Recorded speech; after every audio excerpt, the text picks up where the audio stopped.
As you know, nearly 81-year-old, so there's some problem, his knees. So actually, before start lecture or teaching, the teacher should make prostration to Buddha. But now, very difficult. However, important is my brain. My brain is concerned, very clear, quite sharp. I think as a result of training and my daily practice, use my intelligence maximum way, investigate, analytical meditation. It's very, very helpful. Not only, reach deeper level of reality or meaning of the meaning of reality, more deeper way, and also very helpful, make brain fully alert. Okay.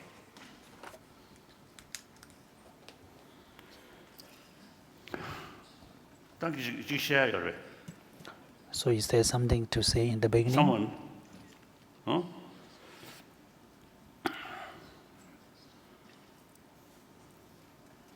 Now simultaneous translation. Oh, good. The Chinese, right? Chinese. Then Korean, right? That's it. Mongolian. Oh, isn't it? English? Oh, English. That's what.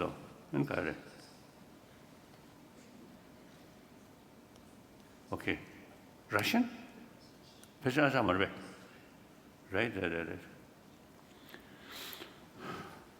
So now, today, all different language, simultaneous translation there. So I can explain through my own tongue or Tibetan, so without stop. So much easier. Okay. Yeah. Not day. So today here, and the Yuruka. We have the attendees from different countries, and you all came here with great interest, and we have 4 days teaching.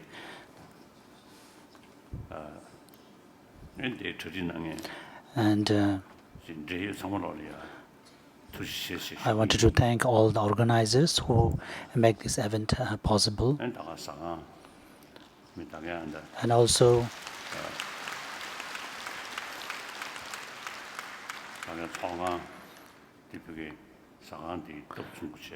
the teaching hall is also very near to the hotel, which is very convenient. I also want to thank the hotel and everyone. And the most important is here, all of you came from different countries with great faith and devotions, and also out of your own interests, you came here to attend the teaching.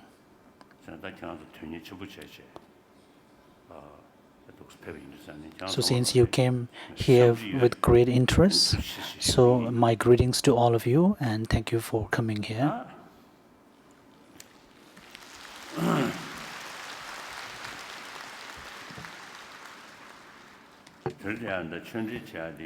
And this time, the teaching is a guide to the Bodhisattva's way of life, which is Tibetan, known as Junju Chomo. And I wanted to see whether I have to reach each and every verse now. verse or not. So the most important is the commentary and my own explanation for those verses.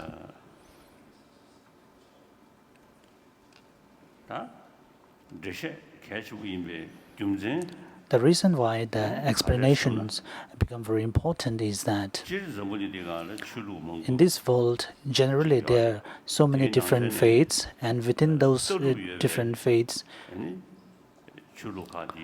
there are few with different traditions and their own philosophical system. And most of these religious faith, which are based on the philosophical systems, emphasize and teach about compassion and love, and also they also teach about the forgiveness. And this is a common practice to all the great religions, and this is one of the main teachings and advice coming from these great religions. Even from Buddhism, we also teach about compassion and love, which is also common to all the other religions. And one of the unique features of the Buddhism is the difference in terms of our philosophical systems, philosophical assertions. And when it comes to the philosophical views, we have a great difference compared to other religion. And first, among all these great religions, there is one kind which are called the theist, which believe in the creator. And one of the earliest one is the Persian Zoroastrianism, which also believes in the creator. Then there is Judaism and the Christianity, Islam, and also in India, many of the non-Buddhist schools in India at that time also asserts the creator, the concept of God. But then we can find there is a few which they also accept the next and the subsequent rebirth. And since they accept the next and the subsequent rebirth, so it is based on the karmic cause and result. So they are such a kind of system. Then there is the Samkhya tradition, which does not believe in the Ishvara as the creator. And also there is a part of the Jainism and the Buddhism. So these three traditions do not accept the theist, the creator, the concept of creator. And they are based on the notion that the consciousness do not have the beginning, and since the consciousness do not have the beginning, there is not possible to establish the concept of creator. So since our consciousness comes from beginningless time,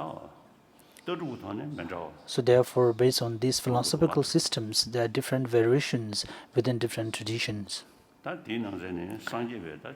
And among those traditions, as I have explained, so Buddhism do not accept the concept of God or the creator, and the happiness or the suffering is all depend upon whether one able to control and subdue one's own mind. So therefore, the main teaching is that if possible, we have to benefit other, we have to help other as much as possible. And even if you are not able to help other, then one should refrain from bringing harm to the other people. And when we speak about the great happiness that one needs to attain in future, so this kind of thinking is actually based on one's own wish to accomplish happiness in future. So such a kind of altruistic intention need to arise from not just by saying that the Buddha Shakyamuni is a very precious person and that he speaks about not harming others, and so therefore I go refuge to him. Of course, this is possible, but most important is that we need to have the wisdom or the awareness which is able to differentiate between the right and wrong, and also about immediate and the long-term goal. and also thinking about the benefits of the self and other.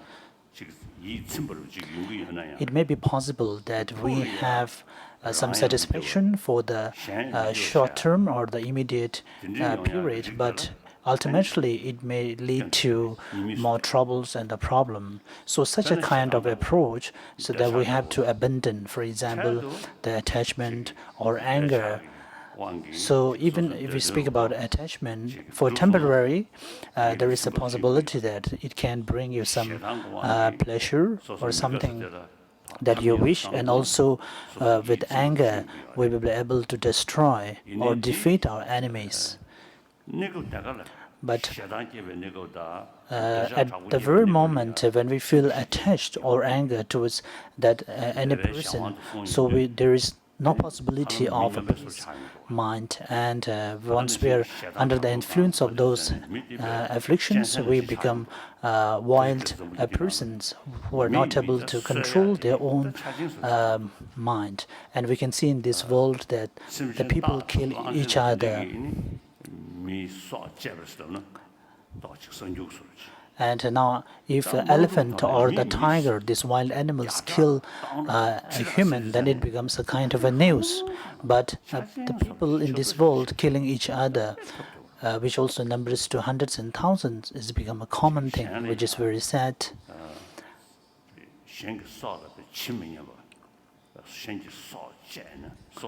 That there are some section of people also who feel that they are very brave in killing the other people, taking the other people's life, and feeling very contented and satisfaction for this the work that they have done.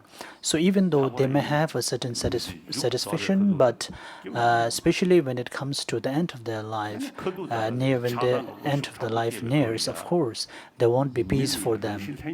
And when we are also under the influence of the attachment and the desire and anger, so we lose our potentiality to distinguish between the right and wrong.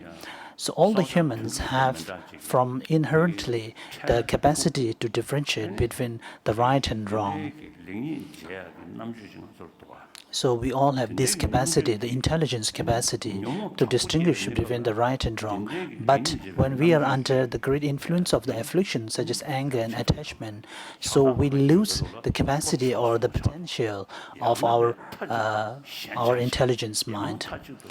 So with this, we result in the mind falling on one side, or having too much attached to a person, or developing a great hatred to another person. So we can see that the people, when they are under the influence of the great anger and attachments, they tend to make a lot of mistakes, which shows very clearly that at that very moment we lose our intelligence, the capacity to distinguish between the right and wrong. So therefore, in order to have the intelligence capacity to its full, we need to have a very calm mind. So this is very evident. So therefore, so such kind of the affliction, emotions, we have to see that these are the faulty ones.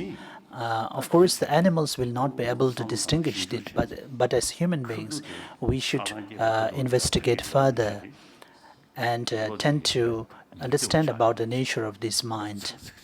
For example, when we are under the influence of the attachment and anger, of course, it disturbs the peace and calmness of our mind. If we are in a calm state, even the physical system, speaking about the elements of our physical body, also lives in a very calm and a peace state. And when the mind becomes more afflicted and under the influence of the anger and so on, so this also results in a generation of creating many illness. Constant fear, constant anger. And in English term we use, so many of my friends who are our immune system. So the constant anger and the fear is actually destroying our immune system. And we can see that such a kind of the afflicted mind will create a lot of the problems even within a family and within a society. So with the help of the intelligence, the wisdom, we should investigate further and examine so to see which is the more beneficial for the long term and also for the immediate. So such kind of afflicted minds, of course, they bring a great damage and harm even for our immediate purpose. So therefore we need to examine further. So therefore, just by folding your hands and saying that you go for refuge is not enough. So therefore, we have to think and contemplate. But even to contemplate and think, so we also need to depend. It also need to be rely on a reason. Also, the materialistic life, the external materialistic life, even though they may be very expert in this field, but they tend to become very, very ignorant towards the nature of the internal minds. So since similarly to as we are able to establish a very detail of the external factors in the materialistic world, we should be able to also understand a very detailed and the subtle nature of our internal minds. So the ultimate thing is that it is the mind which plays all the game, and with the conceptual mind, it brings the unhappiness and the fear within us. So therefore, the intelligence is very important to investigate and examine which is the right and wrong. So even though our inherent mind has the capacity to make the distinction between what is right and wrong, but the way to do that, the way to attain that, the most important part of it is coming from the great traditions and the teachings that we can find in India for over thousands of years. And many of my scientist friends says that Buddhism is not a religion, it is a science of mind. And the main reason is that the Lord Buddha has taught that if we are able to control our mind, then of course this leads to our own happiness, and it is the same for the opposite. So therefore we need to know why a disturbed mind comes, how to increase the calm nature of our mind. So this is about the teaching. So when you speak about the teachings of Buddha, it is about the creating or shaping your mind. And the physical actions and the verbal actions, of course, we can correct that. But this also depends on the motivation, which is able to shape the physical and verbal. The Tibetan term, the Chu, for the teaching or Dharma in Sanskrit, actually has a connotation to shape one's mind from afflicted nature to a positive nature. And it also has a meaning about abolishing or eliminating the causes of the suffering and bringing one closer to the truth of cessation and so on. So ultimately, the teaching of the Buddha is about shaping one's own mind. And when we speak about shaping our own motivation and mind, it may not come merely from one's own worship or faith towards Buddha. And so therefore, the Buddha speaks about first the wisdom generated from listening to the teaching, then through contemplation, and then through meditation. So with such of the first listening and contemplation, then we will further generate the meditative state of mind. And in order to gain such understanding, first we have to based on an approach or a path which is based on reasoning. And whatever the object of our meditation, we need to have a trust or a belief in those subjects. So therefore, we need to have, we need to generate a conviction to the topic of whatever is our meditative state. So therefore, in order to generate the wisdom based on meditation, it needs to be preceded by another wisdom which comes of the contemplation of the mind. And as the Dhammakriti speaks about the valid mind as being infallible, so therefore the wisdom generated out of contemplation is itself a valid mind. And also the wisdom arising out of contemplation is again depending upon the wisdom generated by listening.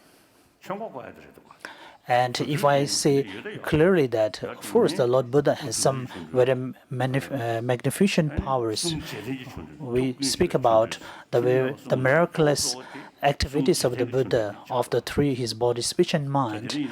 But among all those miraculous activities, his teaching, which is the speech, is the most important. So therefore, in order to understand and practice, it needs to depend on the three wisdoms. And therefore, the Lord Buddha first taught the first turning of the wheel of Dharma, which is the teaching of the Four Noble Truths in Varanasi. And the teaching on the Four Noble Truths is again very simple in this way, that we do not want suffering. And the suffering arises from its own cause. And so the four truths is that first, the truth of suffering, then the truth of origin of suffering, which is the origin of the causes. Then liberation, which is here the moksha or the true cessations arising out of eliminating the suffering. And the fourth one is the path to cessation, which speaks about the ways to attain the cessation. So this is the summary of the Four Noble Truths. And this is again based on the interdependent nature of cause and effect. And also the interdependent nature of the cause and effect is again refuting the concept of the creator or the God. And also it is negating the concept that things arise from without a cause, and nor is being designed by a supernatural power. So it needs to have a cause. And the cause is again not permanent. It is temporarily, by nature, changing from momentarily. So therefore, when we speak about the causes and the conditions, and the three conditions, the first is about the conditions of impermanence. And again, the causes cannot be completely different from the result. So therefore, the cause and the result has to be corresponding to each other. So therefore, the next condition is about the potential condition. And the first one is the condition condition that is not being designed by a supernatural mind, superpower mind, like a creator. So these are the three conditions. And this is common to all the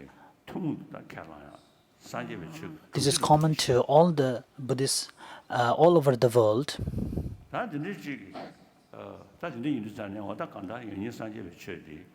So therefore, the teachings of the Buddha, as I explained before, first generate the wisdom by listening to the teaching, then wisdom by contemplation, and ultimately generate the wisdom based on a meditative state.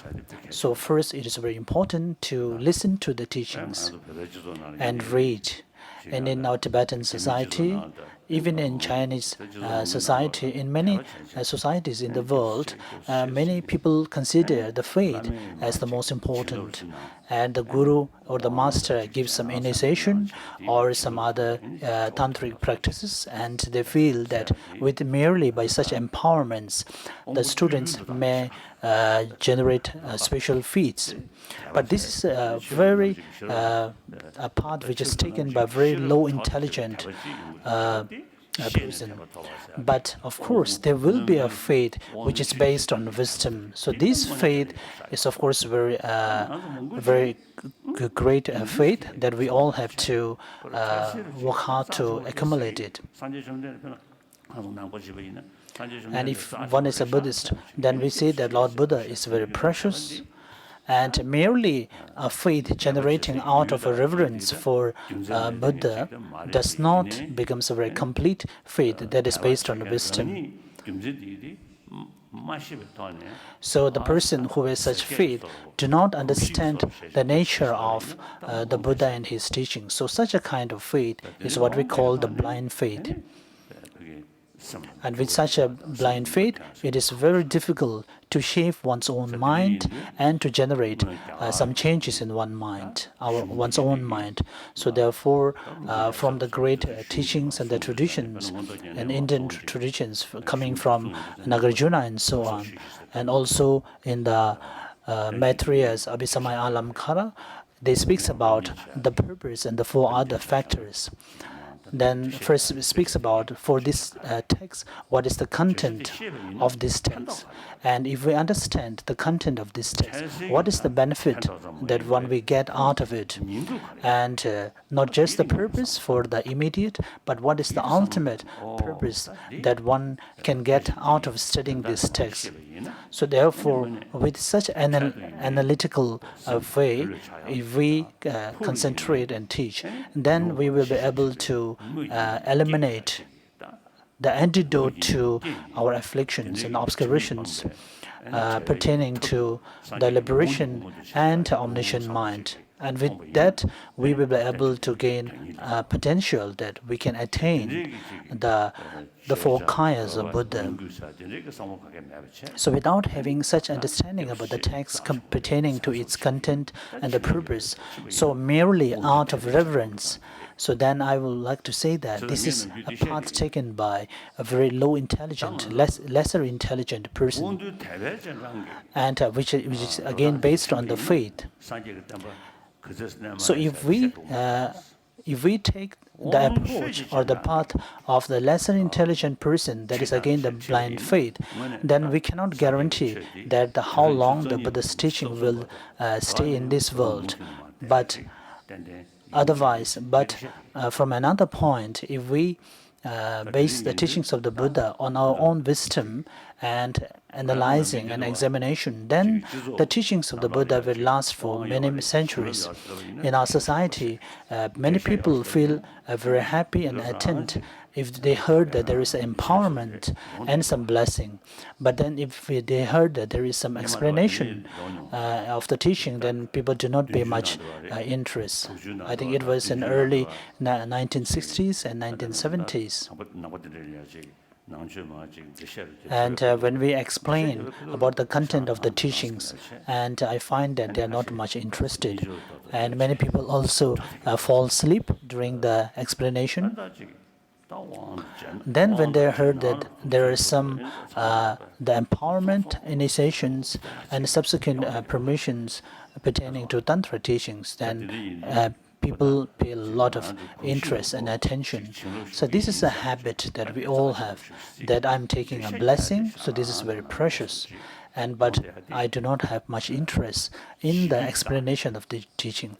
I think that this is really a very degenerated kind of mind. And also I find that merely by taking blessing or not much interest to study the teachings of the Buddha, this is a path belonging to lesser intelligent. So even the senior generation may go by in such a way, but for the younger generations and the coming generations, of course, the teachings of the Buddha need to be based on a reason, that they see a reason for those teachings, and out of such seeing a reason behind that, then the faith should arise. And this is what we called generating the faith to the teachings of Buddha out of understanding it or backed by wisdom. So merely a faith is actually, of course, very good, but merely the faith alone will not bring any changes in our mind. And Lord Buddha teach the Four Noble Truths for the first time. Then, in the next turning of the wheel of Dharma, he speak about the Prajnaparamita teachings in the place of the vulture peak. And these teachings, the second set of teachings, are something that we can really examine further with our investigative mind. In Pali traditions, they also speak about the great practices, but the Four Truths and so on. But most of those explanations are based on merely the citations coming from different sutras, and they do not seem to have not much based on reasons. And in the Dharmakritis Pramana text, if you look at the second chapter, so when Dhammakriti teaches about the Four Noble Truths, it is entirely based on reasons. And also, when the text establish about the emptiness and so on, of course, it depends on some citations and the sources. And but if you look at other presentations, that whatever that is arising from a conditions cannot be an inherent existence, inherent causes. So this tells us very clearly that it is entirely based on reason.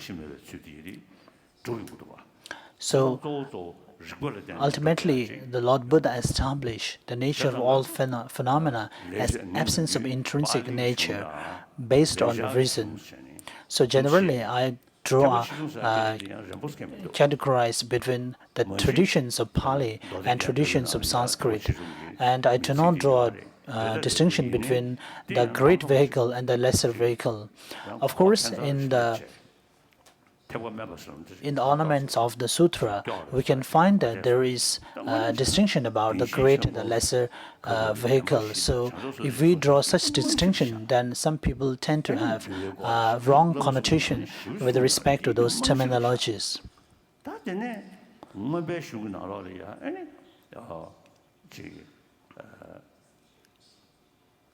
Again, the teaching of the Four Noble Truths is again the main text or the main contents coming from the Abhidhamma teachings. And also, when it comes to Abhidhamma, we normally speaks about the literal part of the Abhidhamma and the ultimate Abhidhamma. And so the teachings need to be grown further, even from the method, skillful means part, and also from the wisdom part. And all these explanations are entirely based on the reason. So therefore, in the Sanskrit traditions, we can find that all the teachings coming from the basis, and also the path and the result, all these three the paths are actually explained based on reasons.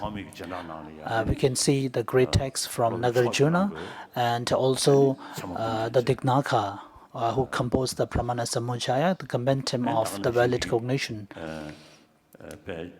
and also the Dhammakritis, Pramana Vardika. So the main text, and here's another 7 sets of the Pramana texts.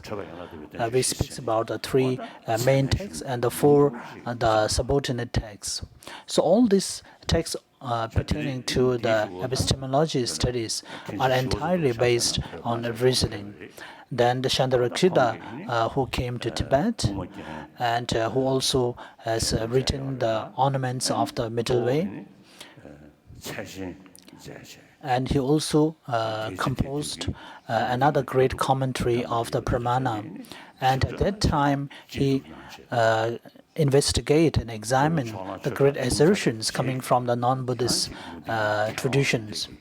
There are certain non-Buddhist scholars who came after the Dhammakriti. So Shantarakshita has explained very clearly about all those assertions that comes from this non-Buddhist text. So Shantarakshita himself is a proponent of Madhyamika philosophy, and he is one of And he established a tradition which is middle way philosophy, which is corresponding or similar to the mind-only school, the Chittamatra school. So this is a kind of a new systems that he initiated.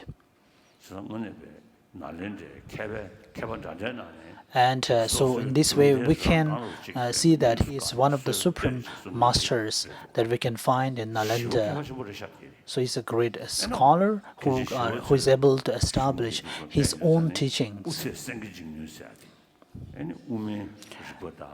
And if we look at the great reasons, the logic reasons that coming, we normally used to refer to the. We have a saying in Tibetan about the epistemology and the middle way philosophy reasonings, which are similar to the lion's roar. And when we speak about the investigation of our own investigation through logic reasons, many of the scientists, especially in the quantum physics, they also speaks about. They also seems to have great similarities to our own logic reasons.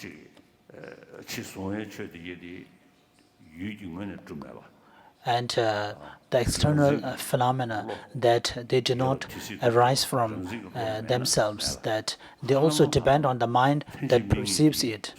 So therefore, those quantum physicists also speaks about a very similar explanation that is coming from Chittamatra schools, that the external phenomena doesn't exist by itself unless it is being perceived by a mind.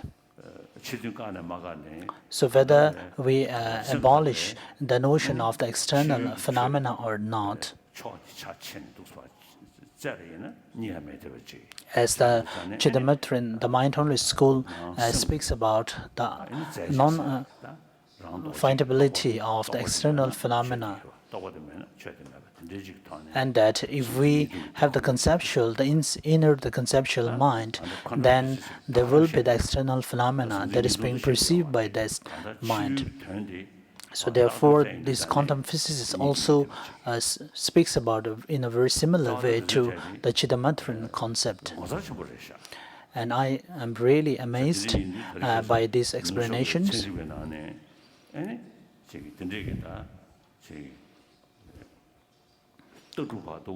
And today in the Western scientists,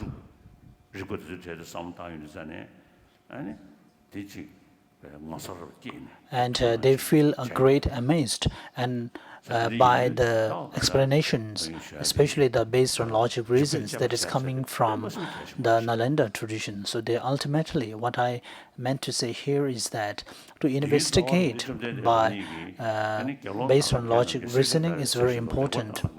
And Lord Buddha himself says that do not accept my verse out of reverence unless you analyze it further, just as like a gold is being examined by cutting and so on. So therefore, Lord Buddha summarized that not the great having great reverence and the respect to Buddha should not be the reason of your faith. So analyze my own words by logic reasonings, and also the findings out of such reasons. And then if you think that this is something which makes sense, then you have to accept it. And that you should not merely accept the Buddha's teaching as it is. So therefore, merely following out of reverence is not enough unless you follow by the reasoning. So therefore, the great Nalanda traditions, such as the Nagarjuna and the other masters, they also draw distinctions between the Lord Buddha's teachings in the sutras as the definitive and the non-definitive sutras. And any kind of the sutra and its presentations, so in whatever way you examine further, but you can still accept as is the literal meaning, so those kind of sutras are categorized as definitive sutras.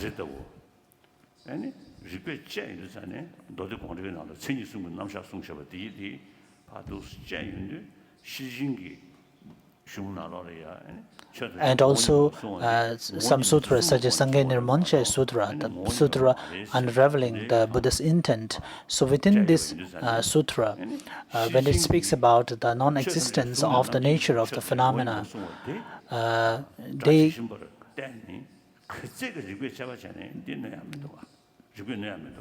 So they explain the meaning of those teachings further and consider those texts as non-definitive. But when it comes to the sutras of the Prajnaparamita sutras, so even though you analyze further in whatever way, so those teachings can never be proved as mistaken or that not something that you can accept. Therefore, so those teachings are categorized as definitive. And we can find these kind of teachings very clearly in the writings of the Chandakriti and in the self-commentary of the Supplement to Middle Way by Chandakriti. You can also find it very clearly about this categorization of the definitive and the provisional categorizations of the Lord Buddha's Sutra.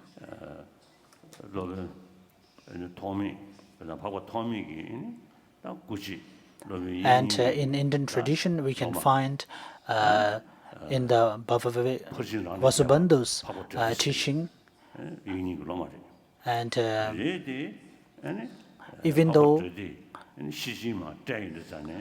even though one of the main disciples of the Vasubandhu, when he interprets the teaching of the Prajnaparamita Sutra,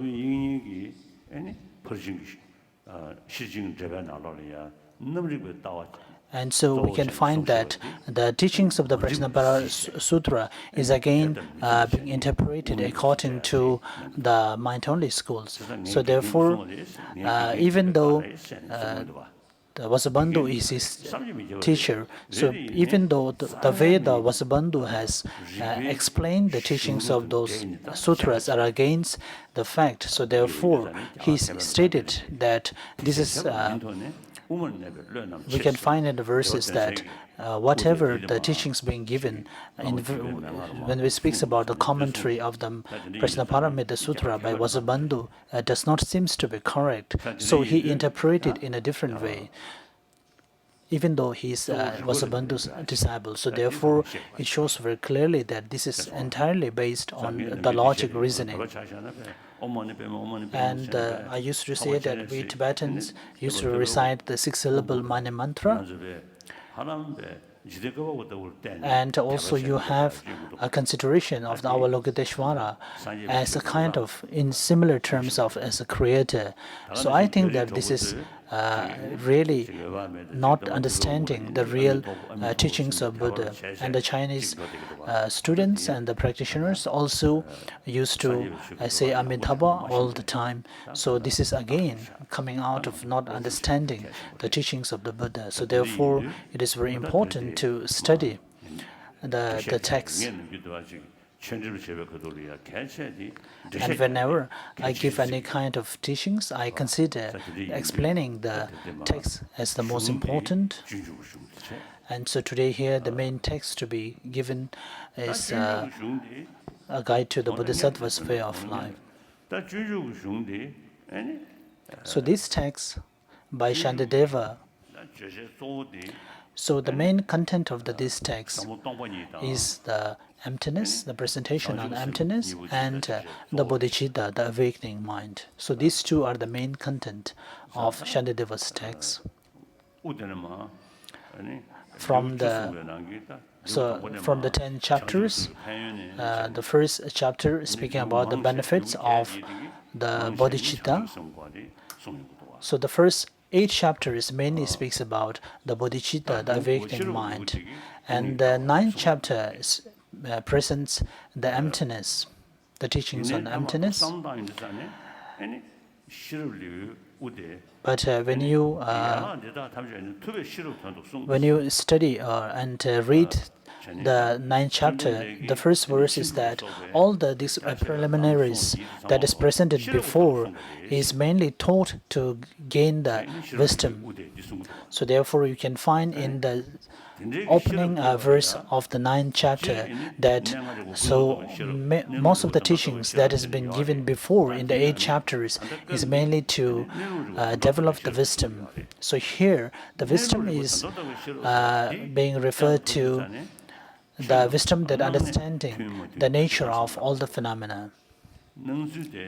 And this again speaks about whether all the phenomena exist as they appear to our mind.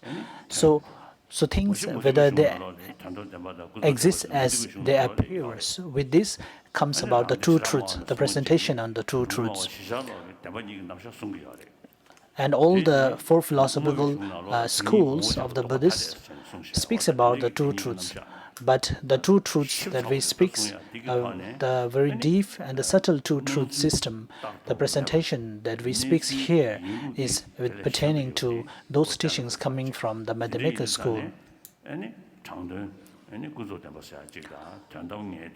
And so therefore we have generally categorized as the conventional truth as being non-definitive and the ultimate truth as definitive.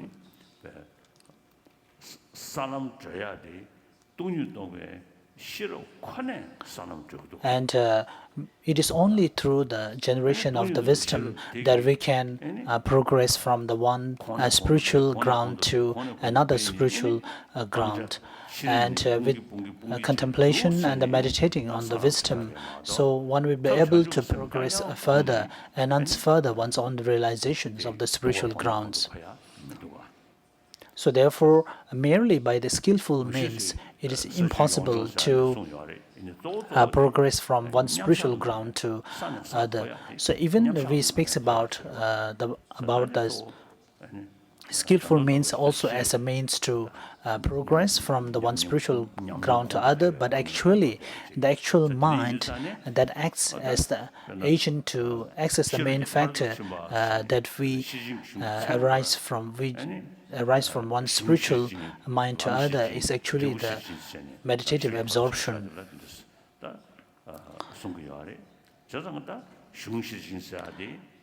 And again, when we speak about the Prajnaparamita Sutra, so we generally categorize about the text as the text those practice those presenting the teachings on emptiness.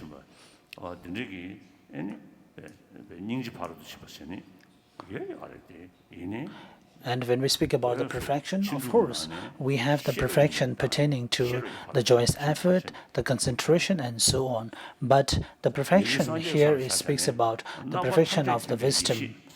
And even in the enlightenment state, we normally refer to it as the ultimate state of enlightenment.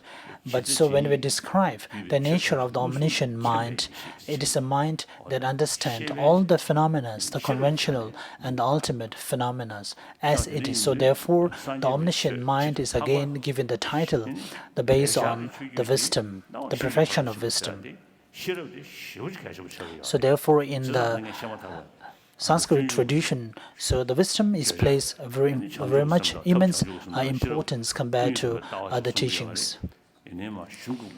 So in this text, actually, firstly, it presents about the beneficial qualities of the bodhicitta and so on. And ultimately, all these teachings are to be lead to the understanding of the emptiness or the wisdom here. And with this path, so we need to understand about what is the enlightenment state. And again, so whether we are able to, one as a practitioner, so how can we generate the enlightenment state within us with the power of the generation of the perfection of wisdom.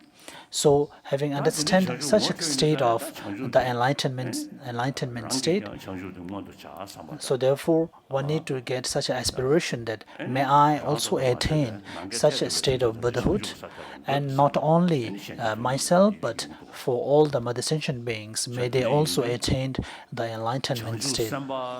So therefore, when we refer to those practitioners as Bodhisattva, so this terminology, the Bodhisattva, I think is coming from one of the texts of the Haribhadra, that we have a saying that the wisdom actually focus to the enlightenment state, and the compassion focus to the sentient beings. So this again, when we speak that the wisdom focus to the enlightenment state, it tells us that the main antidote to eliminate all the obscuration is the understanding of the wisdom of emptiness. And with that, we can see that there is a possibility of the truth of cessations, and that the ultimate moksha or the cessations, which is the state of enlightenment. And then the second one, that the compassion focus to the sentient beings. So this speaks about the skillful means, that one need to have such an aspiration, a strong intention, that may one be able to liberate all sentient beings from their own suffering. So this again speaks about the compassion and the wisdom as something to go together. So the more intelligent persons, the practice is actually says that first they generate the wisdom of wisdom understanding emptiness, and then they attain the great compassion. But for the lesser intelligent person, they attain the great compassion first, and the wisdom realizing emptiness comes after that. So there is a distinction between these two. So therefore, I think it is very important for all of us to study. And today, all the audience here, so you have to keep in your mind that when we speak about the wisdom pertaining to listening, contemplation, and meditative state, so even though it is the actual meditative state that will bring changes to one's own mind, but in order to attain such a meditative state, it has to be preceded by the other two wisdoms. That is, first, secondly, the wisdom coming out of contemplation, that is, understanding the nature of all the phenomena. And again, it has to be first about the listening to the teaching. So therefore, this time the 4 days explanation here. So you should not think that there is no ritual cakes or any vase here as Tantra teachings, that you won't receive any blessings. So you should not feel that. So if you do not practice the teachings of the Buddha, then it is a different case. So but if you really feel that you have to attain the enlightenment state, then you have to know what are the means and how one have to attain the Buddhahood. So without understanding the means and how to attain the Buddhahood, and it is very foolish to merely have an aspiration for enlightenment. So in this text by Shantideva, in the first few chapters, it speaks about the bodhicitta, the awakening mind. And again, in terms of the meditating on the bodhicitta, there is also two category, one for the more intelligent person, and also one lesser intelligent. So I think that the one that is coming from Shantideva's text is about the meditating or the generation of the bodhicitta based on exchange of equalizing the self and other. So this is pertaining to the more intelligent person. But then, of course, there is another set of the 7-point cause and effect coming from Adisha, which is generally being given to the lesser practice. the lesser intelligent person. But generally, we see that the 7-point cause and effect and the exchange of equalizing the self and other has to be combined together. And here, the 9th chapter is actually very difficult, and to understand exactly the content of the teachings coming from 9th chapter, we need to study the middle way philosophy first, coming from Madhyamika teachings.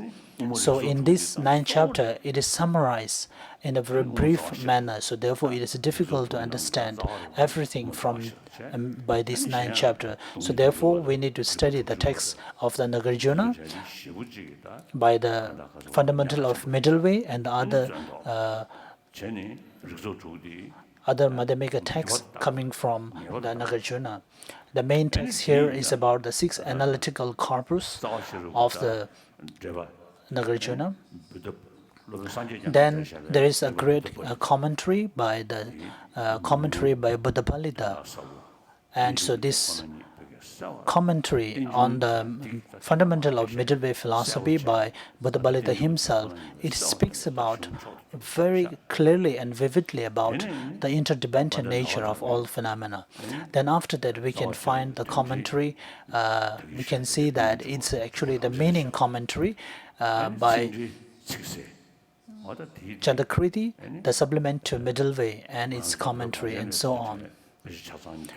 And all these texts are completely translated in Tibetan, and we can study those texts. And also, whether our Japanese friends or the Korean, the Chinese, and so on. So you all should study these texts. And you have to, so if you have already translated those texts in your language already, of course, there is nothing to say.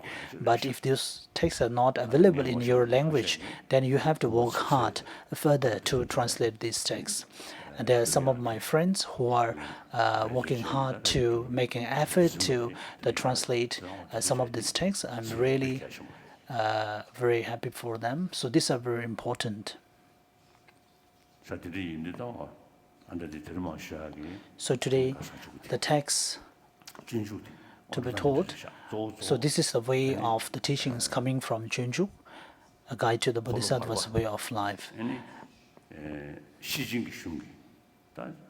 And this text is again based on the teachings coming from the second will of the turning of the Dharma, which is the teachings on the perfection of wisdom. So the perfection of the wisdom, the content of the text is again categorized into two. The extensive part that is generally coming from the Maitreya and to Asanga and so on. So all those teachings are combined together in this text by Shantideva. Then the profound view lineage that is coming from Manjushri and Nagarjuna and so on is again combined in the 9th chapter. Personally for me, I received the commentary on the Shantideva in 1967 by Khundo Lama Rinpoche. And in the central Tibet, there seems to be not much traditions of receiving this teaching in central Tibet. Of course, we can find the presentation on the bodhicitta coming from different mind training texts and so on. But I think the Guide to the Bodhisattva's Way of Life is one among those texts, a very unique text that presents in very detail about the awakening mind. And I used to teach a lot whenever I get opportunity to teach this text to different people and in different places. And this has been a great inspiration for me personally in my own life to gain understanding and realizations. And the 6th chapter presents about the patience. And when we study the 6th chapter about the patience, we need to practice it as the antidote against anger.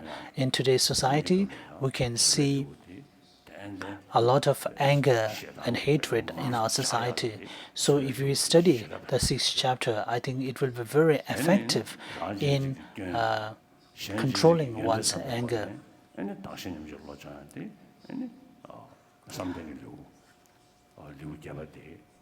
And the 8th chapter on concentration is very unique in presenting about the generation of the equalizing of self and other. So these two chapters are the main, and if you study the other texts, other chapters will be also great. And you should not just feel contented that you have received this Shantideva's text and just keep stored in another place. So, if possible, so you should read 1 or 2 pages of this text every day. So when I say read, it's not about just reading as you read some sutras very quickly. So if possible, and the first chapter about the benefits of awakening mind, and then the confession chapter, then also how to take the Bodhisattva vows coming from the 3rd chapter. So if you can recite this text as a part of your daily prayers and take the Bodhisattva vows every day, it will be very beneficial and effective. And I used to take the Bodhisattva vow every day as a part of my daily prayers and practice, and these are very helpful. And also the 10th chapter about the dedication is again give us a special strength in dedicating one's own virtues and the merits that we have accumulated. So if you practice the teachings coming from Shantideva as a part of your daily practice, then it will be very beneficial. So first, so whenever I teach and give any talk to people, so I say that on a first level, so I'm one of the humans, 6 billion humans in this world.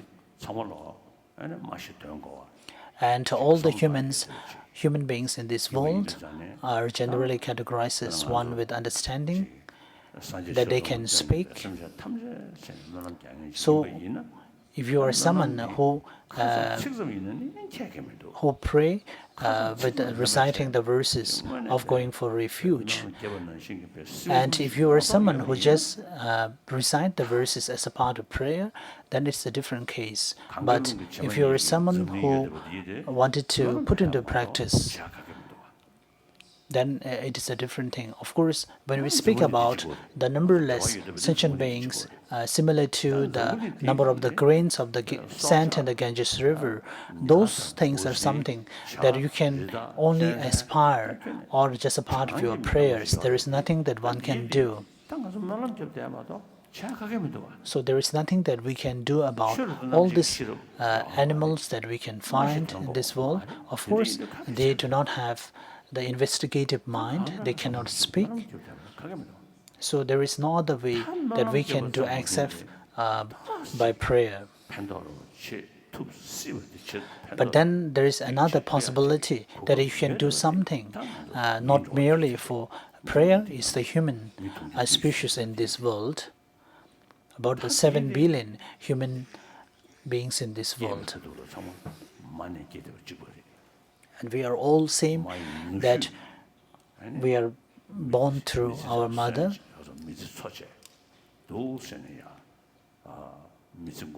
And our started life in a similar way. So in this respect, all the 7 billion people are similar, that we are all living under the conditions of our mother's compassion and mother's love.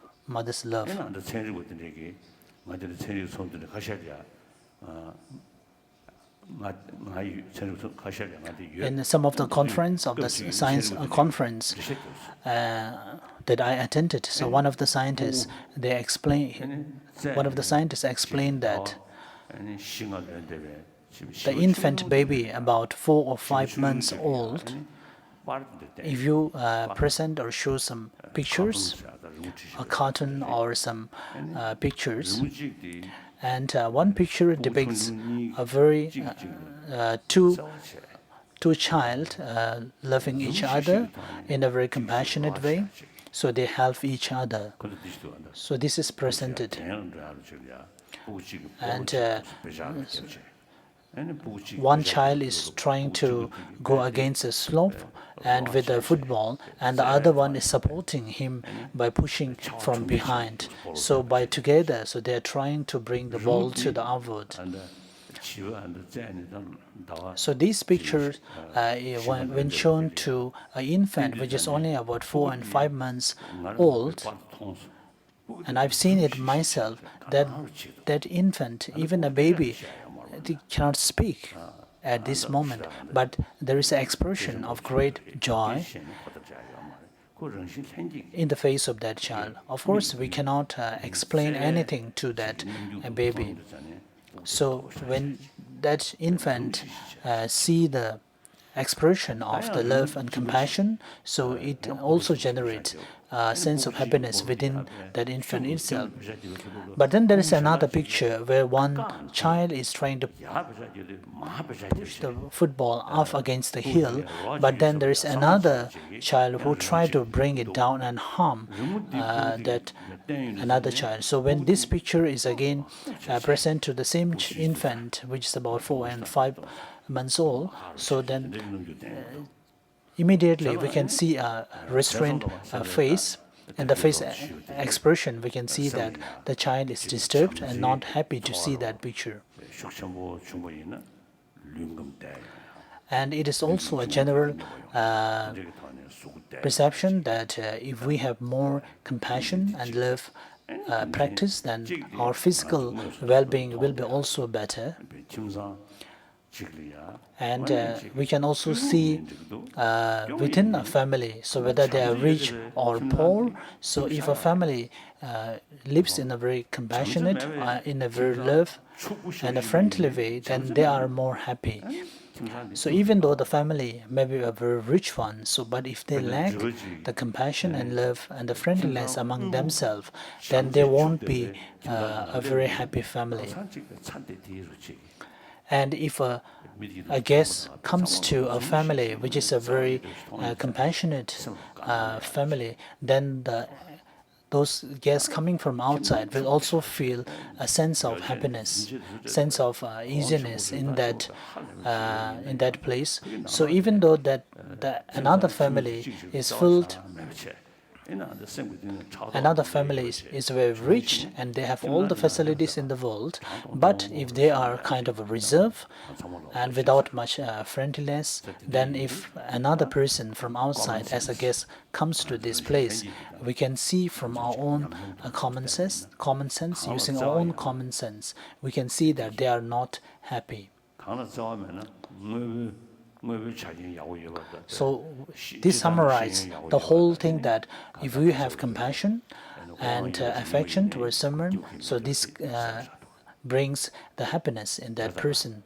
So wherever there is the compassion and love, the happiness follows, and it is same for the other side. So this summarizes the nature of the human mind. So when I attend the conference, and then I felt a new expectation within myself, that the nature of the human is compassion. So the nature of the human is compassion and love. So therefore we can expect something. So there is some hope for changes. If the real nature of the humans are anger and attachment, so then there is nothing that we can do about it. So the society, human society need to be fostered by depending upon each other.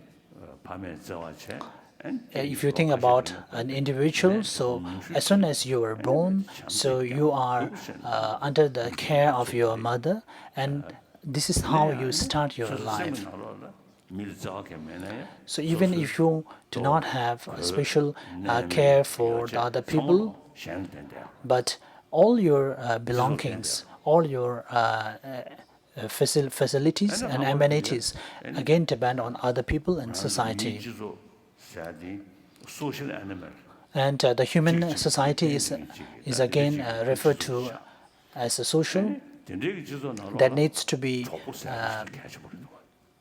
depend on friends among among themselves. So therefore, a friend is again depends on whether one has trust each other or not. So if you trust the other person, then if you love that person, if you have affection or compassion towards that person, then the trust will come out of it. So a friend actually arises from a mutual trust and mutual compassion and affection.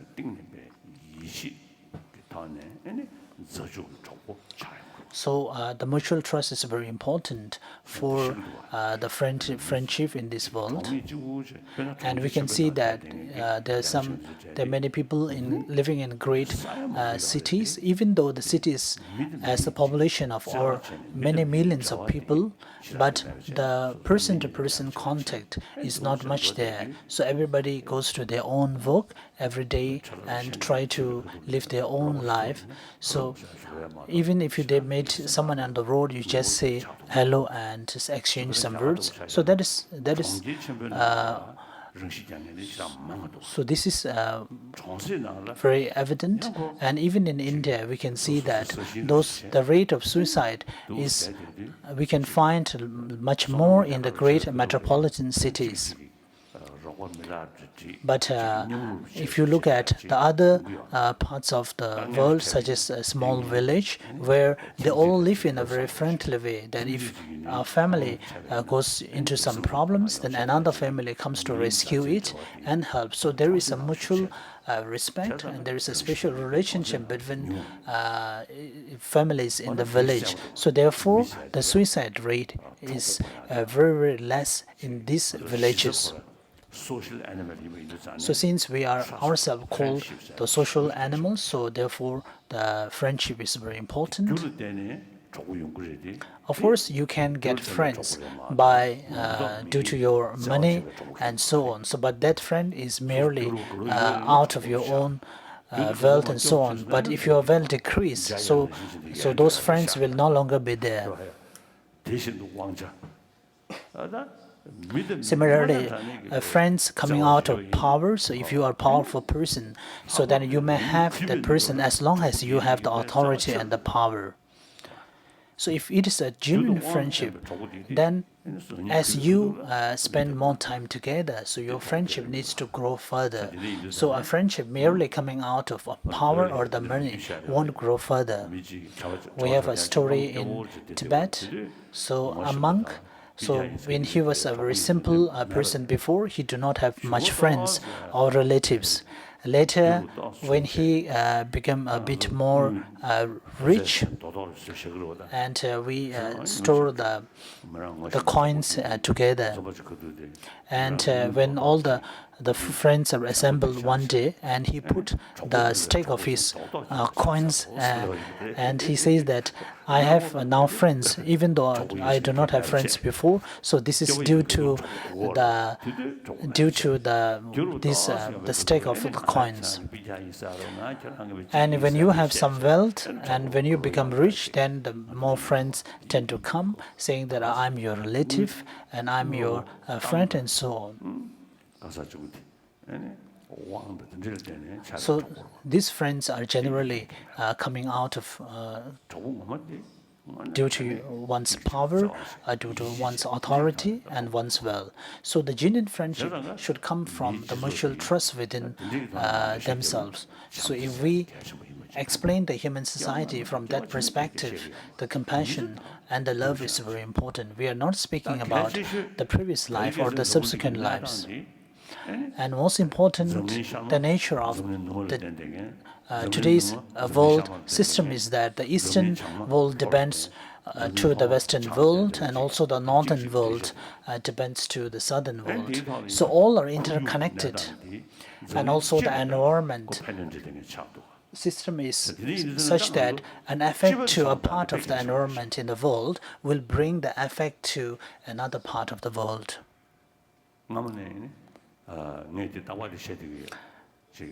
I used to say this for a long time about the sense of universal responsibility. So everybody has to work hard towards it and take the responsibility for the whole universal. And just a few weeks before, in BBC, one of the interviews, and I've seen that they speaks about the global citizenship, that they say they're citizens of the whole world. And now we have the European Union. So before, those countries were fighting with each other, resulting in many wars and the problems. But later, when they think about the mutual benefits, so they thought that if they stay together as a European Union, so then it could benefit each other. So they forget all the past disagreements and come together to form a union. And so in this way, so it's very important. The time has arrived where we all have to live together and stay together in a friendly way. So, and we all need to have a sense of global citizen and take a global responsibility for all of us. And this is not coming from the teachings of any religious faith. And even in Europe, many of my friends ask me that, so when you have different countries as your neighbor, so what do you think of now? But they say that even though historically we may be against each other, but nowadays we are just friends and neighbors. And I have a friend, the physicist David Bohm, and Bonn-Wessiger, who is a German. And I study about I learned a bit about the quantum physics from two of them, and I consider them as my teacher. I playfully used to tell them that. So I have two great teachers who are renowned in the whole world, but there is a student who is almost hopeless. And the reason why I'm hopeless is that when they explain, it seems that I'm getting a little bit out of it. But when the explanation is over, there is nothing left in my mind. So I call myself a hopeless student. Wonderful, really wonderful professor, expert, but student hopeless. So one okay, and he used to tell me that I think it's in 1990s. He's about 80 to 90 years, a very old man.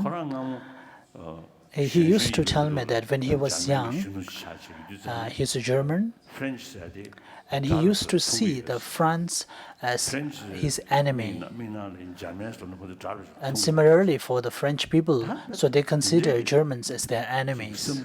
But that kind of the mental state has totally changed now.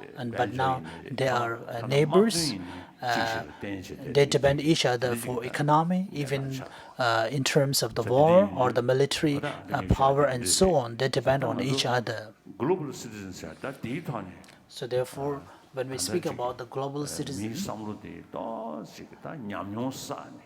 by undergoing a lot of experience, so we need to decrease those small consideration of the you and me and so on, and rather thinking about more towards the social.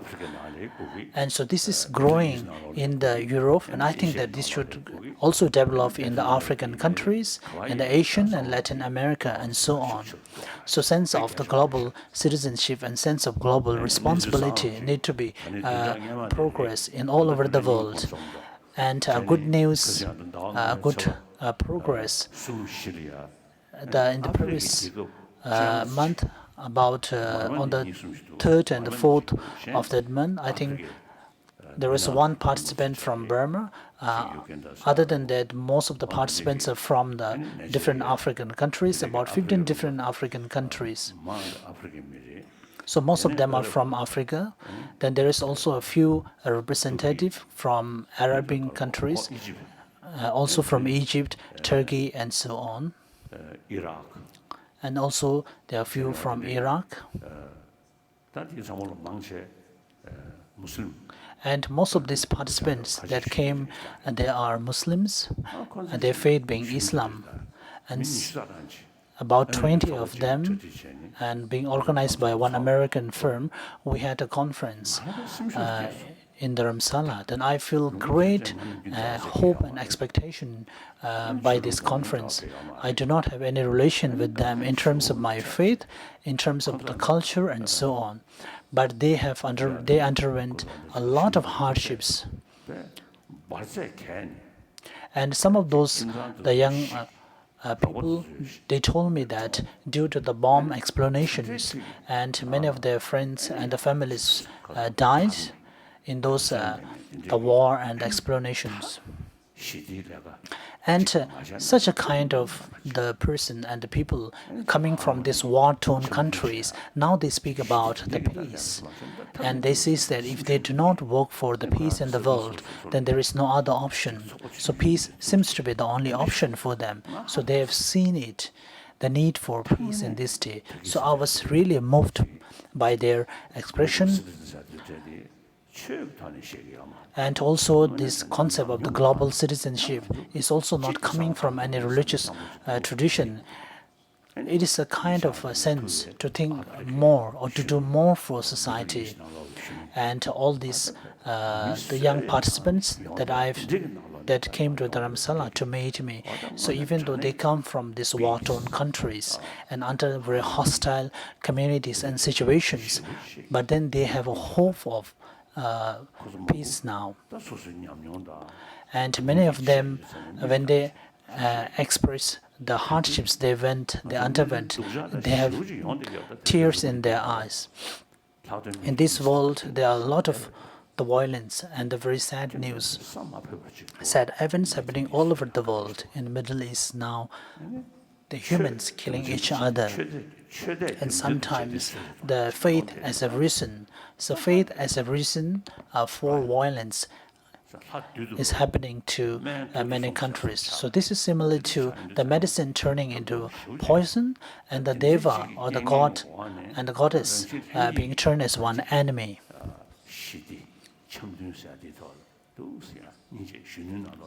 And so there is also now these young participants at this conference who have some aspiration for the peace. And I think that in this,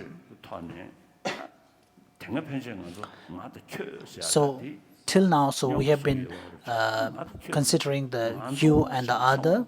So there is a sense of a gap between the self and the other. So till now, but now, so we as a whole society and together can bring the peace in this world. So therefore, we need to spread the message of all human beings as similar, as same to the whole world. As for myself also, whenever I meet someone, I consider myself as a part of human being. And I do not have any consideration of myself as Dalai Lama, as Buddhist, as Tibetan, when I meet anyone in the world. So if I try to consider myself as Dalai Lama, then there is only one Dalai Lama in the 7 billion humans. So then I will be left with no friends. I will be alone. So when you consider yourself as a part of this human family, then all the other humans from the different countries, from the Western, East, South, and everywhere becomes a part of you and becomes your friends. You become a part of them. But if you consider yourself as something special, something different, then you end up being very lonely. Then senseless expectations comes out of it, that if you do that, it may harm themselves or harm that person,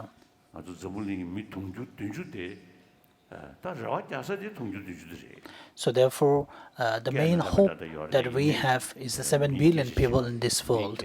Of course, they have their different language and different culture, but using all those language and the general factors, we need to work towards developing a common friendship among all of them. And it's very important to think about the society So when we speak about working for other or for society, it doesn't mean that you have to go to United Nations or something. So the way to do something for other is you have to start from your own side. For example, if you have a friend, so how you can encourage or make further the friendship between you and your friends. So generally, this sense of this concept can be applied to one's family, then one's friends, and so on. Then if we have 10 friends, 10 people who consider themselves friends, so that 10 can give a spread to another 10. So in this way, so to thousands and so on. So if we need to have a change in the whole world, the change has to start from an individual. So without the change arriving from individual, it is impossible to arrive to any sense of a change in the world. If you just, out of your reverence for the three jewels and the Buddhas, and if you, out of your reverence for, if you are Muslim, pray for the Allah and for the God and so on, of course it may help. So being a Buddhist for myself, if I pray to the Buddha that may the peace come to the world, I think that that may not be very effective, whether that will be answered or not. So for a Buddhist, it's the Lord Buddha. Then for Christian, the Christ. And for a Muslim, so if they meet the Muhammads, and if they ask that may peace comes in the world, so if they were there, so they will say that who is the one that disturbs the peace in this world? So if the God, and they are the one who has disturb the peace in this world, then of course the God has something to do. But since God has not done any against the peace, so we humans are the one who has created violence, who has done a lot of activities to disturb the peace in the world. So therefore, since you are responsible for destroying the peace in the world, you yourself have to work towards restoration and bringing permanent peace to the world. So if we have to make this world a very peaceful planet, then we have to work, we individual has to work towards it. That United Nations cannot order us to do that. A country cannot order us to do that. So individuals has to start doing that. And we also have to take a realistic approach. So this is very important. This is something that I always tell. So on the first level, I myself being a part of human family. And this again depends on the education system. So the current education system that we have is entirely based on materialistic world. So when the modern education first came in Europe, so it progressed at the same time with the progress of scientific innovations in the Western countries, especially in the European countries. So therefore, that kind of the education system is entirely based on the scientific findings, the scientific innovations. So when it comes to the peace of mind, then someone has to turn towards those religious teachings. So in this world, from about 7 billion people, 1 billion people are said to be non-believers without following any traditions or religion. So the remain 6 billion people, even though they follow a certain religions and certain faith, but they also end up having a lot of discriminations and being biased. And their own faith system also become as a means to develop more hatred and anger. So therefore, so at this time, something which is not related to the faith system, a secular approach becomes very important. So this secular approach needs to be taught in the modern education system. It has to be a part of the modern education system. So in what I call as the secular education, so then we speak about the compassion or the positive practice. We do not speak about the next life, the previous life, and so on. So we have to be very realistic. If we have a peace mind, a calm mind, then at the individual level, so one will be more happy. Then similarly for the society and the country and so on. So therefore, we need to, in this education system, we need to have a separate topic about the study of the human mind. So I used to speak about the hygiene of physical. The physical hygiene is important, and also the hygiene of our emotions is also important. So therefore, we need to analyze how those emotions arrive, what are the conditions and the causes that give rise to these afflicted emotions, how we can avoid that, how we can eliminate. So therefore, this has to be taught in an academic way, not as a religious subject. So I work hard on that, and so it has been about 10 years. And with the help of the Emory University, we are drafting a curriculum for the secular education. So at this time, at this rate, it has not been confirmed. I'm also discussing with the Indian scholars, the teachers and the professor from Indians. And also if there is opportunity, I also want to take advice from our Japanese friends and the Chinese friends. So how we can improve the secular ethics in education syllabus. So this is another level.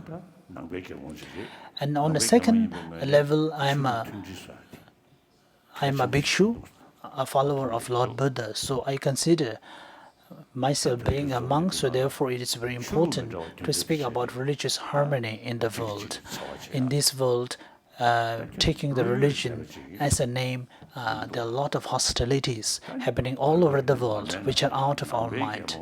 And recently, even in Myanmar, so there are instances of where the Buddhist monks also inflicting harm towards the poor Muslims in Myanmar. So this is something beyond our thinking.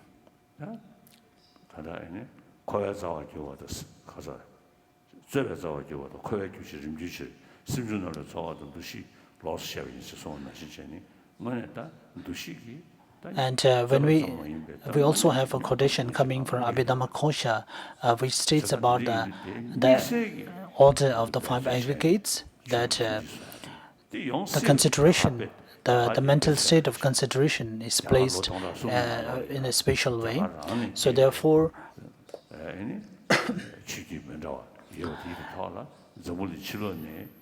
so in India, so there are a lot of religious faiths has taken birth in India, and also many other faiths such as Zoroastrianism has also came to India from other places. So for all these years, India is an example where all these religious faith systems exist alongside without much problems. Of course, there will be minor issues here and there. So therefore, I used to urge my Indian friends that we have to initiate some actions and do something for the religious harmony. Of course, there are different traditions, different religion. So when it comes to philosophical tenets, there may be different presentations coming from different religions. So even though the philosophical system may be different, but the purpose of all these philosophical systems that we can find in different religions is to foster the compassion and the qualities of the compassion and the love. And also the Creator, the God, is also the nature of the immense and ultimate compassion, and we are all His Son. So if that is the case, then since our Father is by nature a compassionate one, so we as a son and the children, also need to follow the step in the compassion. So these are all wonderful teachings coming from those religions which speaks of the Creator as the being nature of compassion. Then there is another set of religions which are not non-theistic religions, which speaks about the cause and conditions. And Buddhism is one of the examples. So within Buddhism, of course, we have different philosophical systems, the philosophical schools, and within the Vaibhashika school, we have 18 different sections. And within we have the Sautantrika, Mindfulness school, the Madhyamika school, and within them there are many sub-schools and subsections. But the ultimate goal of all this philosophical system is to attain the liberation. So the different philosophical systems, the need for the different philosophical systems is due to the different mental dispositions of the followers. So even we can see the instances of where Lord Buddha gave different teaching based on a different audience and different follower. And Lord Buddha also taught about the presentation on the self.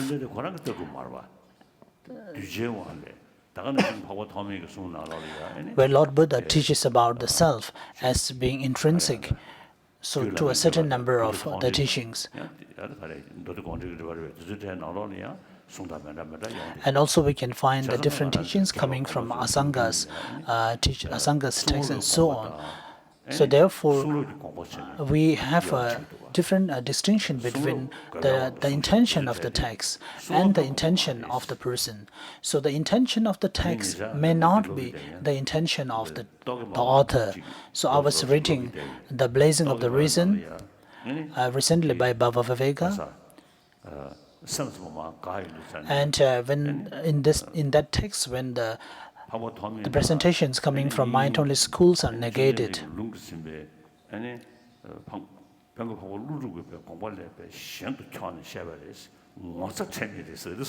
so in that text it says that the Asanga and the other great teachers, even though they follow the mind-only schools, so the Baba Viveka says that they have explained the meaning of the text quite far different from the teachings of the teachings coming from the Nagarjuna and so on. And we can also find in some of the commentaries of the Perfection of Wisdom sutras, I think it's one of the Master Abhyankara, and he also had criticized certain level of criticism to the Haribhadra. And Lama Tsongkhapa in his Golden Rosary,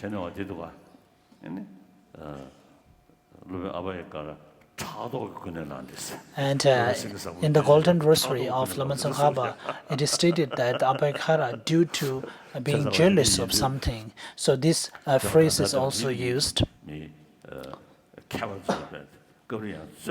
So this indicates that when the scholars, when they comes to debate, so they use such terminologies, but there are not such disagreements.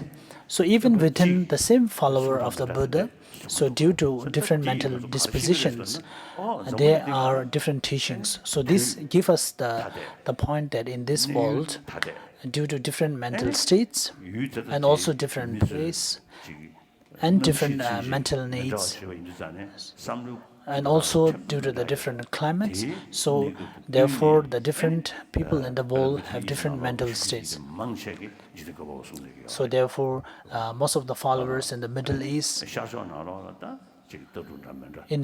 so most of the people believe in the creator concept.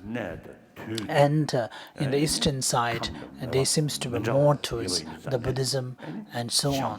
So it tells us very clearly that due to the different mental dispositions, and in order to foster and enhance the teachings of the compassion and the love, so there is a possibility of the teachings of the compassion and the love to grow further. And being a follower of the Lord Buddha, I also read these texts very often.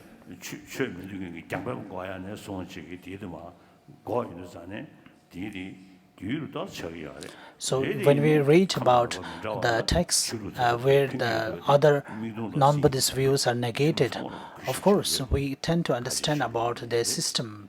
But we need to have a very general reverence and respect to all the other traditions in terms of the Christianity, be it the Christianity or the Islam and so on.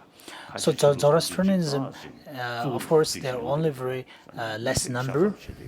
So nowadays in this world, the Muslims are really looked upon as something a troublemaker in this world. So therefore, I have a special concern for them.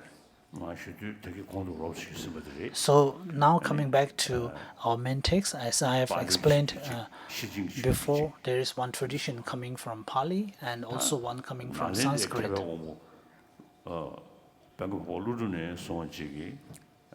So the Nalanda traditions, the scholars such as Nagarjuna and so on.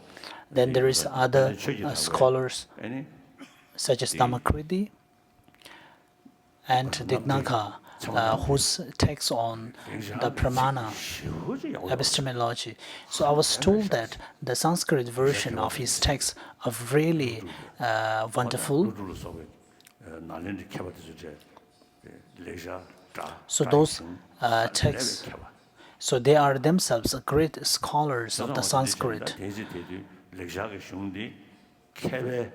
So at that time, it seems that the Sanskrit language is the language of the scholars during those times. So therefore, most of the Nalanda scholars composed their texts in Sanskrit.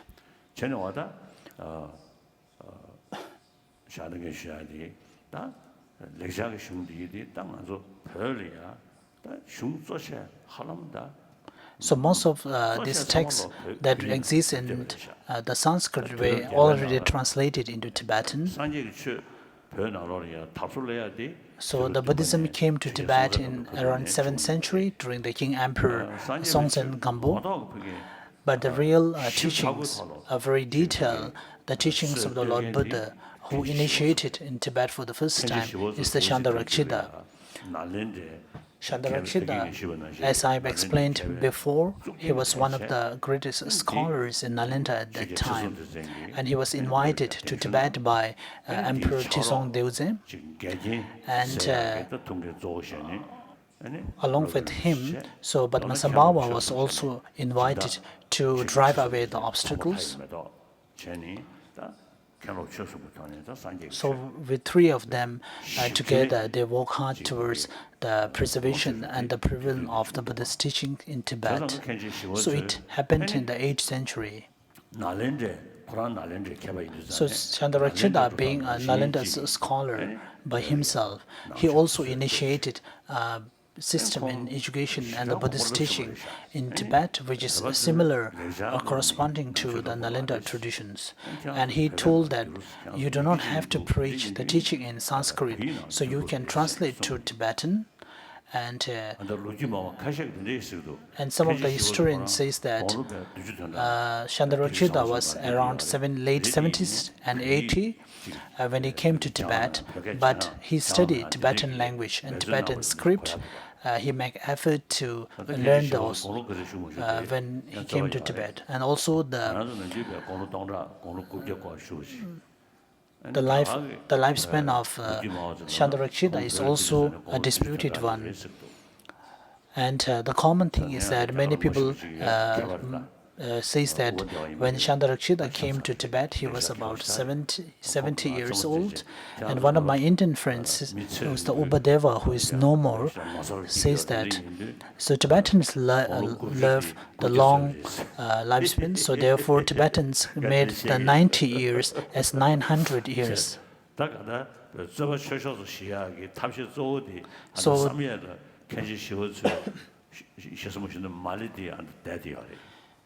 So in Samye Monastery, we can even today see the chin of the Shandarakshita. So if the scientific make an investigation and research about the the ear and the of the Shandarikshida's chin, the chin bone that is available, then we can come to a conclusion how much the Shandarikshida, how old was he when he came to Tibet. So this confusion will be clear at once. And also, there are some relics of the Lord Buddha that we can find even today. So, whether if we do some scientific research on these the relics of the Lord Buddha, then we can ascertain whether Lord Buddha came about 300 years or the 6,000 years before. I've seen in one of the newspapers before that, one of the archaeologists in Afghanistan, they found a Tara statue. And when they did a scientific research, that statue seems to be about 2,600 years old.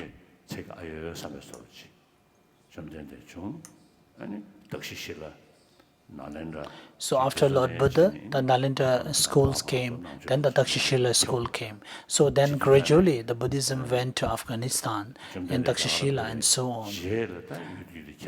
So if you look from the history, after Lord Buddha's time, so the Buddhism went to Afghanistan. So a Tara statue that archaeologists found, and which is dated to be about 2,600 years, we can make some conclusion about the Buddhist time. And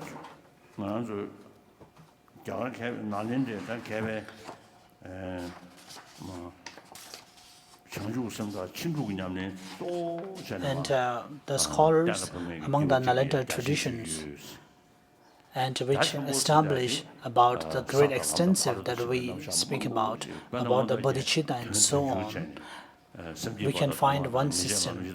And when we speak about the great extensive, it merely speaks about the great, the part that we can find from the teachings on bodhicitta and so on. So this is called the lineage of the great extensive. Then from the Nagarjuna onwards, from Nagarjuna, the mainly about the establishment of the profound view or the emptiness. So this lineage is called the lineage of the profound view. Then there is also the means to establish the awakening mind, the bodhicitta, also based on the reasoning. And from, for example, the Nagarjuna's texts as the main sources, such as Ratnavali and so on. Then there is this text, the Guide to the Bodhisattva's Way of Life by Shantideva.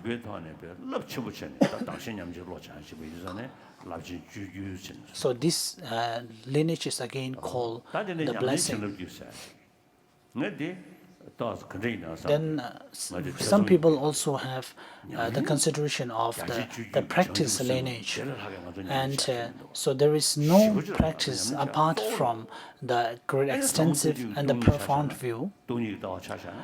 In terms of the profound view, the wisdom, this is the main thing for our understanding. So apart from the emptiness and the profound view and the great extensive, so if you consider those things and merely teachings that to be presented by literally, then if you give another ones for the practice lineage, so I do not find it very nice. So therefore, I also make a research. So when this terminology was first coined, and I found that, so this first terminology came during the Dromtemba in Adisha's time. So maybe at that time, so the Tibetan peoples were very fond of the Tantra teachings. And also they consider those teachings coming from Vajradhara as very blessing. But in reality, there is no other practice apart from the great extensive and also the middle way philosophy and profound view. And also the tantras, in terms of the tantra practice, so they again are based on the bodhicitta mind and the compassion as the foundation. So without having the understanding of the emptiness, there is no way that one can meditate on the deities. So I do not find very comfortable in terms of this terminology of the lineage of practice. So whatever the case may be, so when Adisha came to Tibet, at that time, the Tibet was scattered over different kingdoms, and the teachings of the Buddha has also degenerated in Tibet. So there was not a whole one state of Tibet. So there is not a common leader for all the three provinces. And in the eastern Nangari region, there is a small kingdom, so they invited Adisha to Tibet. And then Adisha taught the lamp of the path to enlightenment. And from the Kadamba tradition came into being. Then there is, within the Kadamba tradition, there is one tradition called the Kadamba tradition that is based on the great texts such as the Bodhisattva and Shumbawa and so on. So then it speaks about the Kadamba texts coming from Abhisamaya Alamkara, then the Bodhisattva ground and so on. So all the 5 texts of the Maitreya are very related and connected to this Kadamba tradition.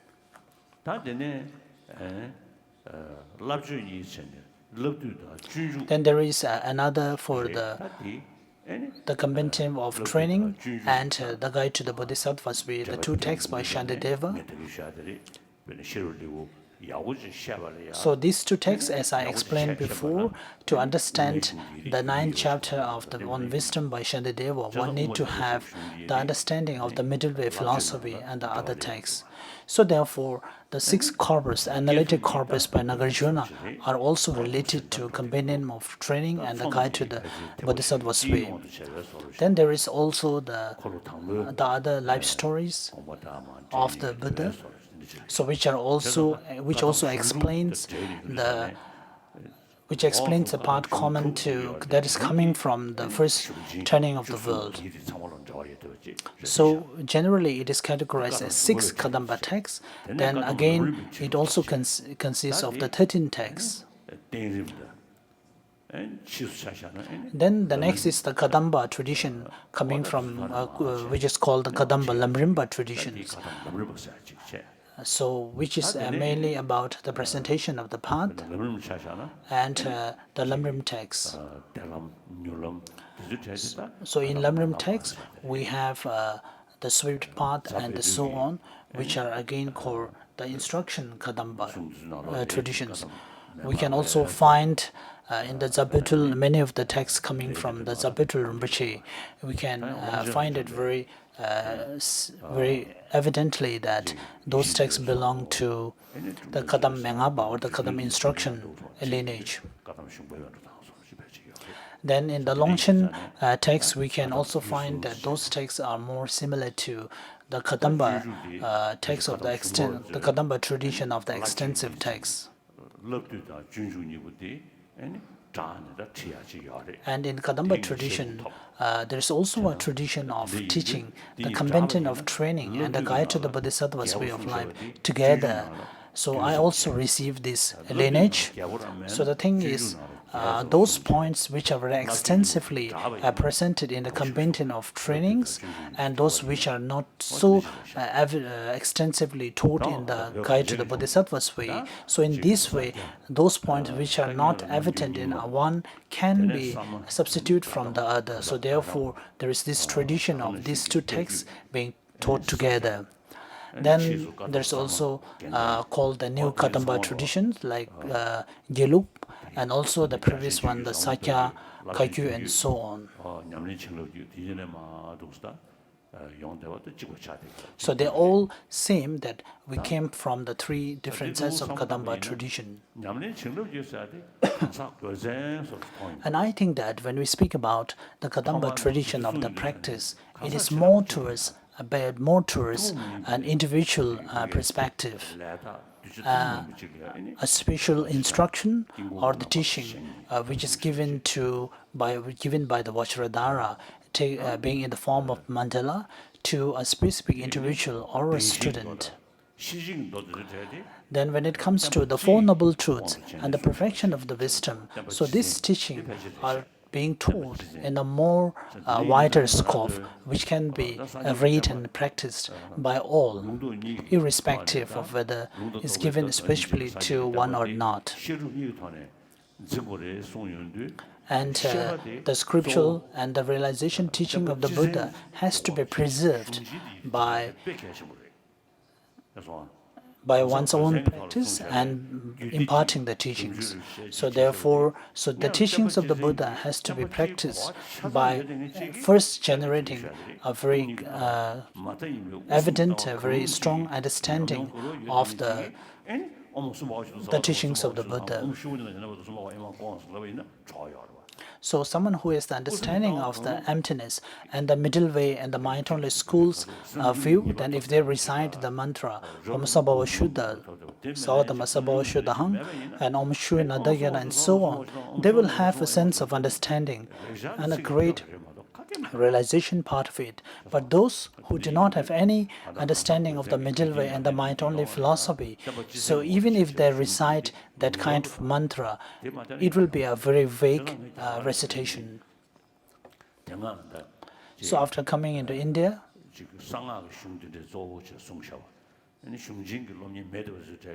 after coming into exile in India, so those monasteries who used to be more study only the Tantra practices, I've urged them to study the perfection of the Vistara and the Sutra part.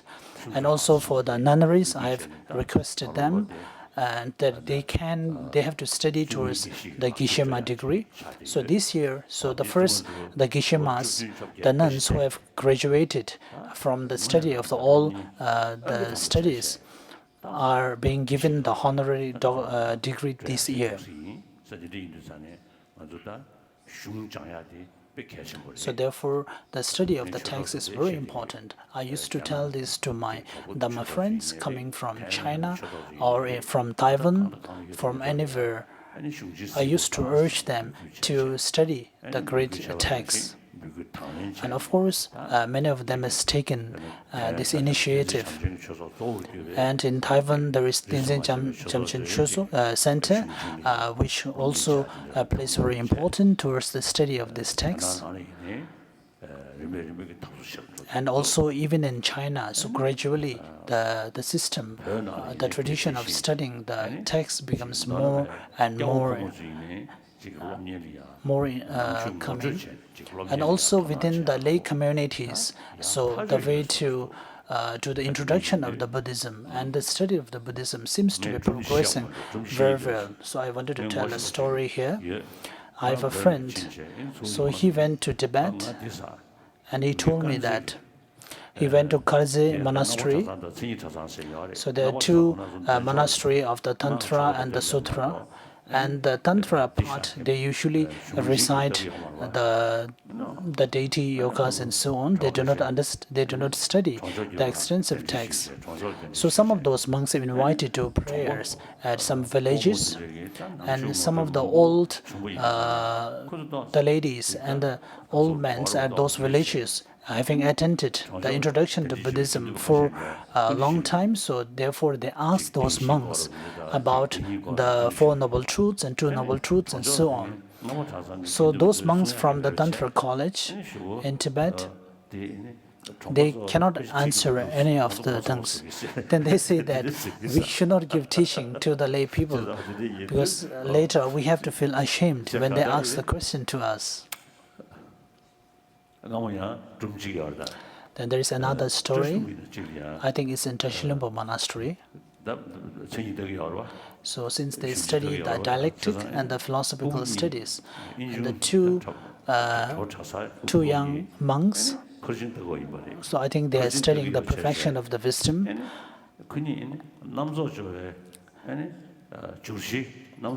And so they were discussing about the definition of a particular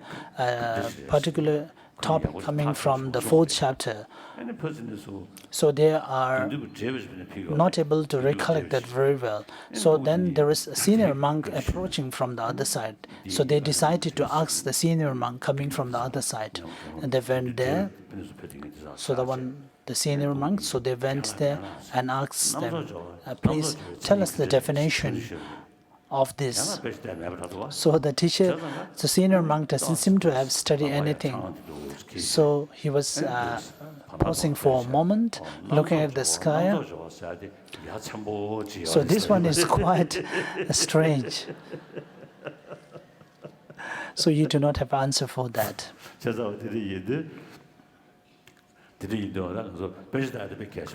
So ultimately, what I meant is that to study the text is very important. So previous time, so even we do not study, we do not belong to a monastery that study the Buddhist texts, but I tell them that they have to study. And we have to be a 21st century monk. By 21st century monk, I mean that out of studies, we need to understand the meaning and the definitions of the Buddha, Dharma, and Sangha. And the Buddha as the one who imparts the teaching, and the Dharma as the actual teaching. And also, this is the cessation, truth of cessation, and this is the truth. This is the path to the cessation. So, with such a kind of understanding, one need to identify the three jewels. So, therefore, it is very important to study. So we will break here for lunch. Lunch time now.